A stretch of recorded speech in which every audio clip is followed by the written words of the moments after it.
அனைவருக்கும் இனிய வணக்கம். அன்பின் ஆன்மீகத்திற்கு உங்களை அன்புடன் வரவேற்கிறோம். இன்றைய பதிவில் காரமடை அருள்மிகு ரங்கநாதர் திருக்கோயிலோட நடை திறக்கக்கூடிய நேரம் பற்றின தகவலை நம்ம தொடர்ந்து பார்க்கலாம்.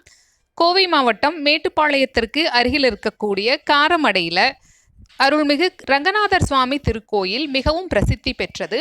இந்த திருக்கோயிலில் ஒவ்வொரு வருடமும் நடைபெறக்கூடிய மாசி தேர் திருவிழாவும் வைகுண்ட ஏகாதசியும் நவராத்திரி திருவிழாவும் ராமானுஜர் ஜெயந்தியும் மிகவும் சிறப்பு பெற்ற திருவிழாவாக கருதப்படுது. இந்த கோயிலில் மூலஸ்தானத்தில் சுவாமி சதுர வடிவில் சுயம்பு மூர்த்தியாக காட்சியளிக்கிறாரு. அது மட்டும் இல்லாமல் இவரது மேனியில் வெட்டுப்பட்ட தழும்பு இருக்குது அப்படிங்கிற தகவலையும் சொல்லியிருக்காங்க. காரமடை அருள்மிகு ரங்கநாதர் சுவாமி திருக்கோயில் தினமும் காலை 5:30 மணிக்கு நடை திறக்கப்படுகிறது. காலை 5:30 மணி முதல் மதியம் 1 மணி வரைக்கும் நடை திறந்திருக்கும். அதற்கு பிறகு மீண்டும் 4 மணி முதல் இரவு 9 மணி வரைக்கும் நடை திறந்திருக்கும் அப்படிங்கிற தகவலையும் சொல்லியிருக்காங்க.